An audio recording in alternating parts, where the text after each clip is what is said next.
Tots sabem que la vida real és lineal i que el present és un punt entre el passat i el futur i que per tant no podem viatjar en el temps. Però a la ficció tot és diferent, perquè llavors es pot anar endavant i enrere i trobar personatges que viuen en un lloc i en un altre. Doncs aquesta nit, per una estranya conjunció astral, dos personatges de ficció de la novel·la, que és el Manel Jové i la Pilar Tarrés, doncs es troben aquí, estan entre nosaltres, el Manel Giovanni, qui us parla, i la meva dona, que està per aquí, la Maria Pilar Tàfila.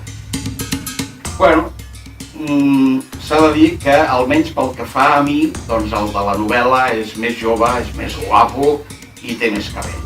Però és que tant em fa. I és més alt. És més alt. És igual, perquè és que ara ja hem entrat a la immortalitat de les lletres. El jurament, per poder-nos comunicar el dolor d'una noia que està patint moltíssim i que plora desconsolada, què fa la Sílvia? Es fica a dintre dels ulls d'aquesta noia. I què escriu? Diu, les primeres gotes d'un ruixim encara tímid es van deixar sentir amb una repicadissa flonja quan tocaven l'herba seca i rítmica quan esquitxaven les roques del voltant.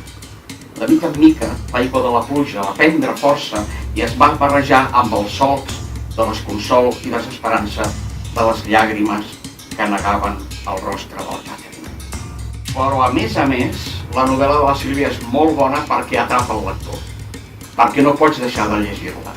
I això és perquè sap ser profunda i dura, però sense deixar de ser divertida i tendra, perquè la teva novel·la, Sílvia, és en el fons un càntic a l'esperança. Anem a veure com s'estructura la novel·la. Està escrita amb dos parts fusionades, perquè són com un mirall, o sigui, són una part del segle XVII, 1600 i pico, i d'ara, del segle XXI.